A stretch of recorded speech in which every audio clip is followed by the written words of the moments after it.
ओम शांति। 21 जून 2023। ईश्वरीय ज्ञान। आज की मुरली। मीठे बच्चे, तुम ज्ञान सागर बाप के पास आते हो, सम्मुख मिलन मनाने, बादल भरने। तुम यहाँ कोई तीर्थ करने व पहाड़ी की हवा खाने नहीं आते हो। प्रश्न: गृहस्थ व्यवहार में रहते हुए किस विधि से चलते रहो तो एवर हेल्दी बन जाएंगे?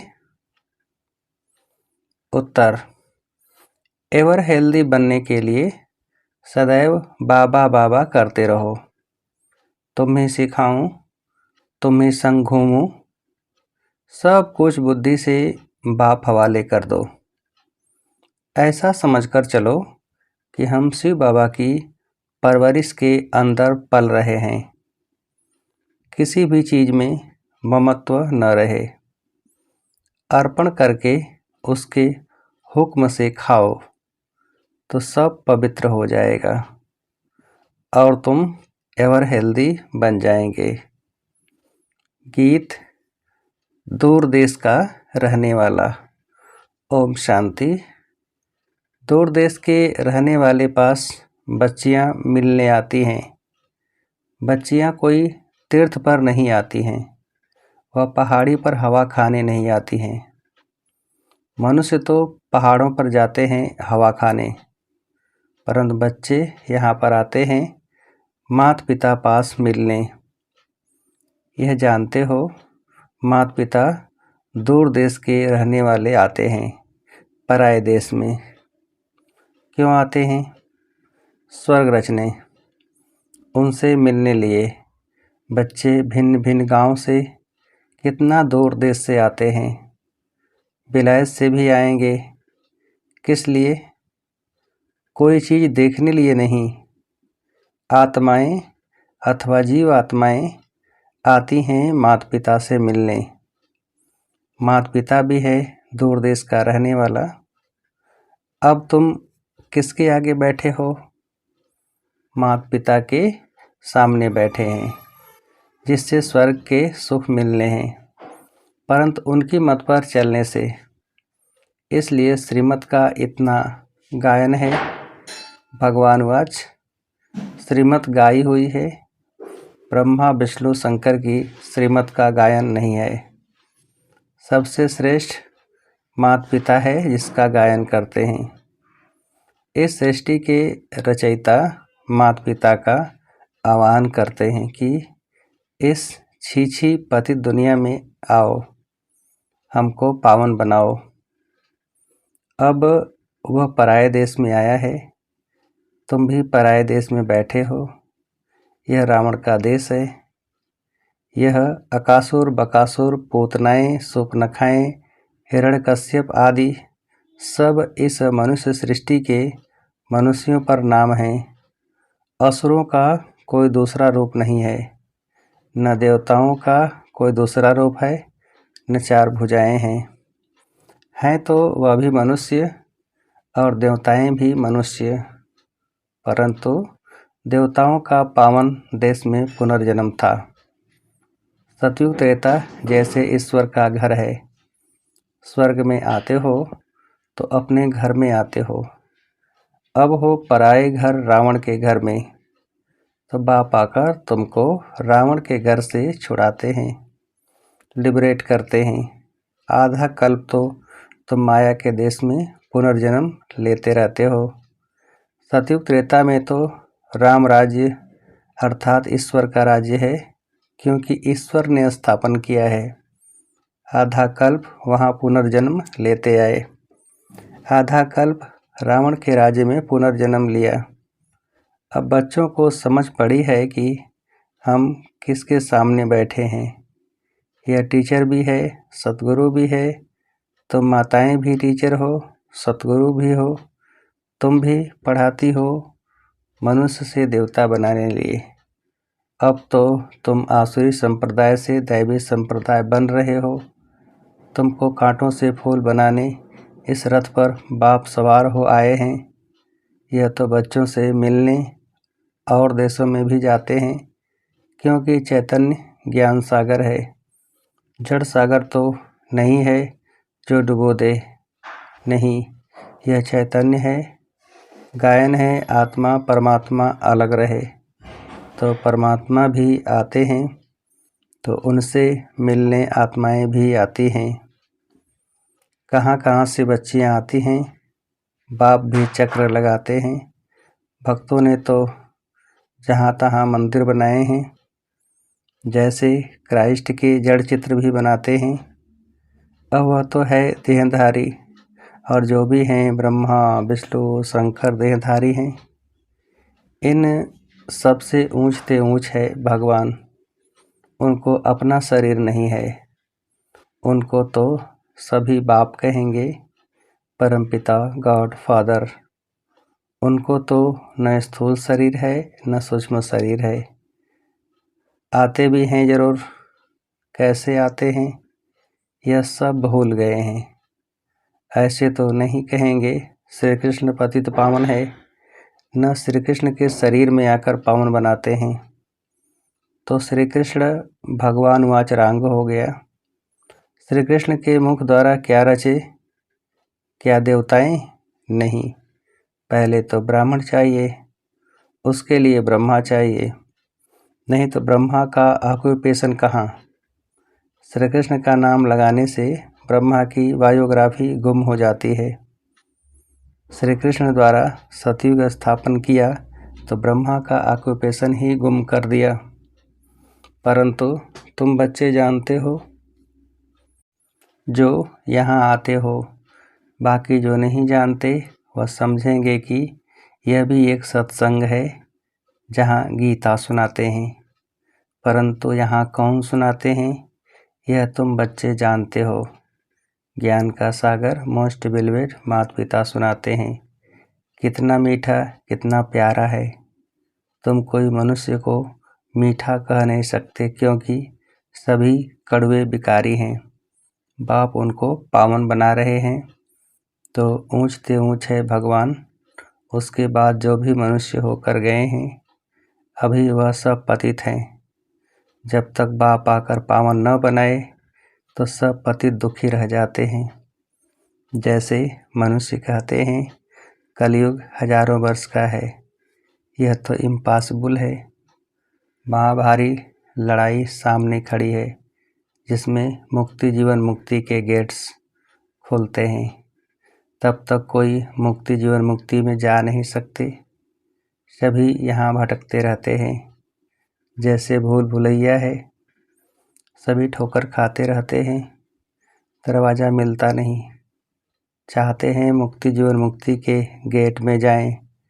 कोई मरता है तो भी कहते हैं स्वर्गवासी हुआ, परंतु यह तो नरक है। स्वर्ग में तब जा सकते हैं जब बाप आए, राजयोग सिखलाए, तब राजाई व प्रजापद पा सकते हैं। अब यह है कमाई। कहते हैं ना, इसने कौन सी कमाई की जो यह इतना साहूकार बना। तो सतयुग के देवताओं ने कौन सी कमाई की और कब की जो यह ऐसे बने। जरूर कलयुग के अंत में की होगी, तब सतयुग में बने। अब तुम जानते हो हम ऐसी कमाई कर रहे हैं जो स्वर्ग के मालिक बनेंगे।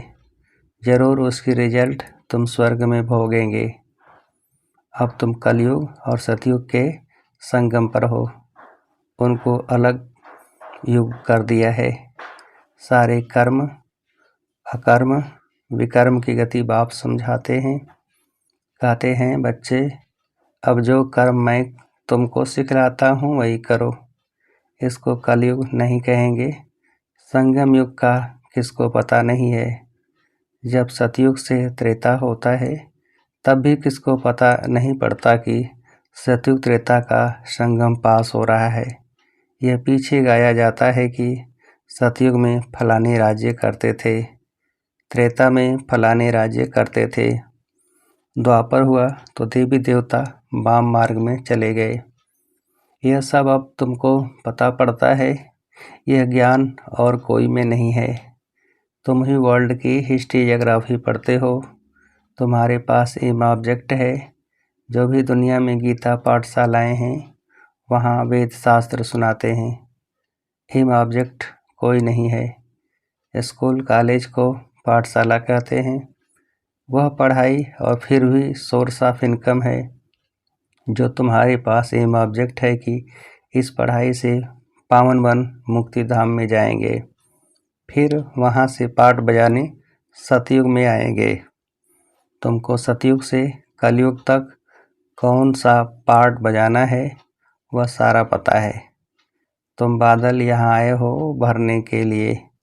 21 जन्म के लिए सोर्स ऑफ इनकम बनाने कितनी ऊंच पढ़ाई है, तो पढ़ाने वाला भी ऊंच से ऊंच भगवान एक ही है। बाकी तो सब हैं बहन भाई। ब्रह्मा सरस्वती शंकर पार्वती विष्णु सब इनके बच्चे हैं।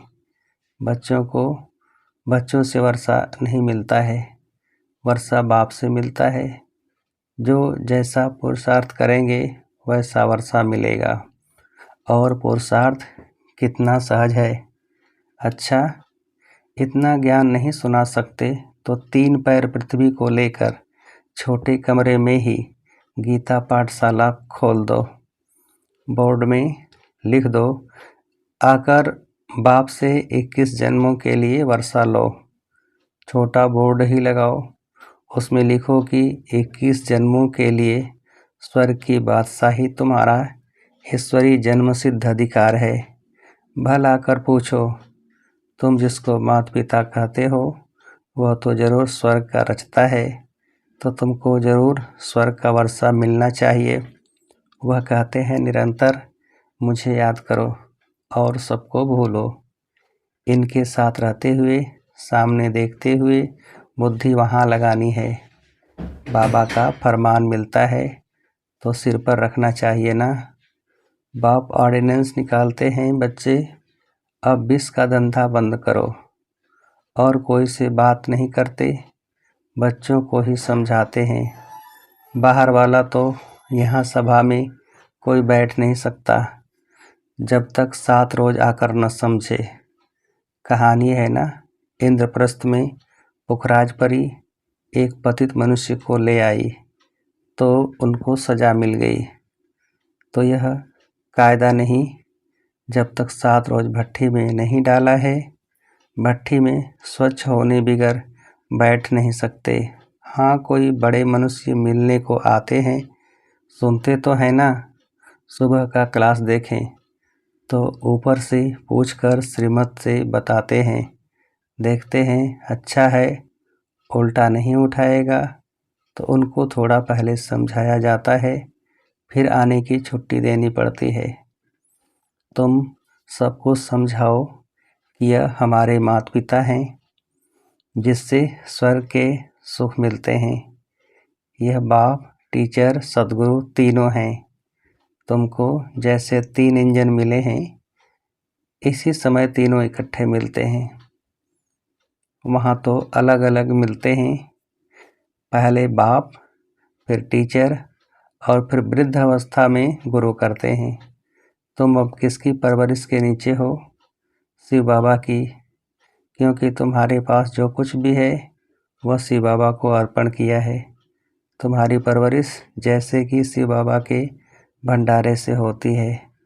तुमने अपना सब कुछ शिव बाबा को दान किया है, अब उनसे ही तुम पलते हो। कितना पवित्र अन्न मिलता है।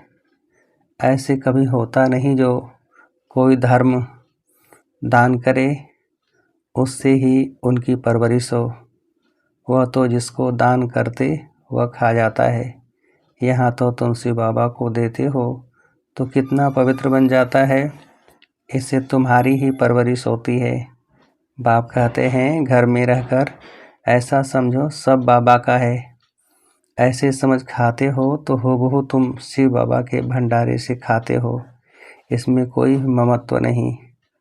बाप का समझते हो, बाप का दिया हुआ है, बाप को अर्पण किया हुआ है, उनके हुक्म से खा रहे हैं। बल बैठा घर में है परंतु शिव के भंडारे से खाते हैं। कहते हो ना तुम्हें सिखाऊं, तुम्हें से घूमूं।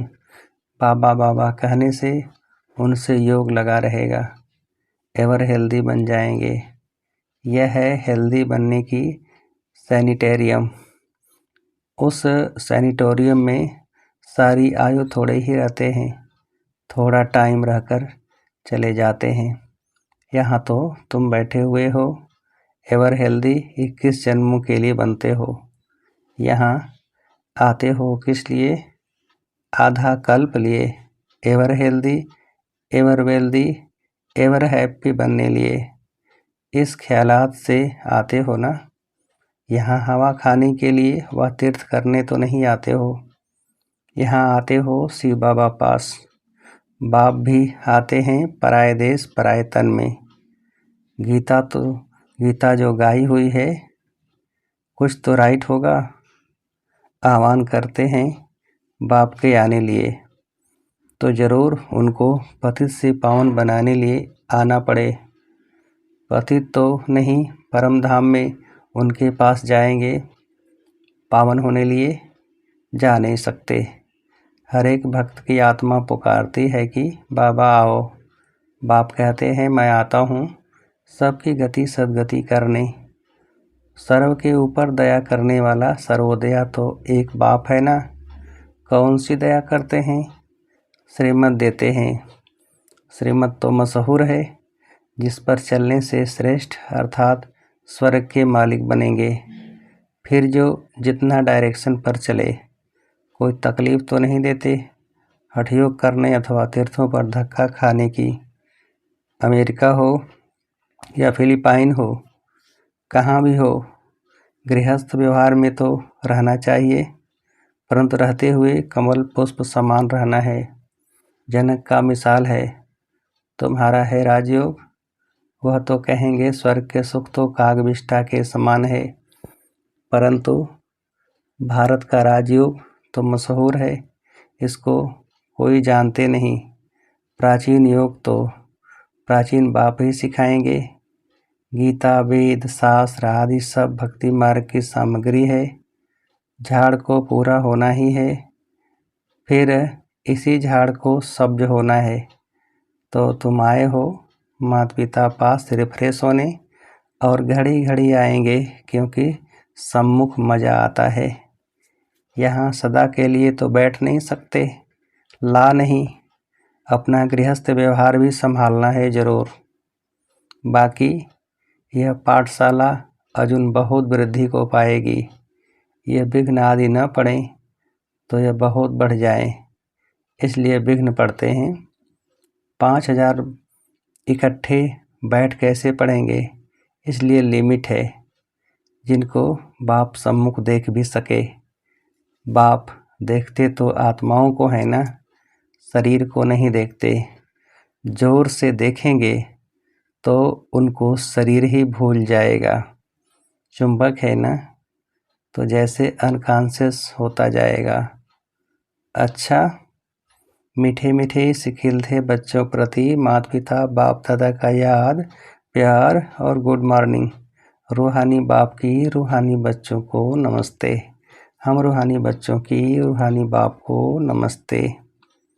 धारणा के लिए मुख्य सार। पहली पॉइंट, ऊंची मंजिल पर जाने के लिए बाप टीचर गुरु के रूप में हमें 3 इंजन मिले हैं। सदा इसी स्मृति से आगे बढ़ना है। दूसरी पॉइंट, बुद्धि से सब कुछ बाप हवाले कर उनकी परवरिश के नीचे पलना है। बहुत मीठा पावन बनना है, पतित पने का कड़वापन निकाल देना है। वरदान, अनुभवों की संपन्नता द्वारा सदा उमंग उल्लास में रहने वाले मास्टर ऑलमाइटी अथॉरिटी भव। विस्तार, अनुभव बड़े से बड़ी अथॉरिटी है।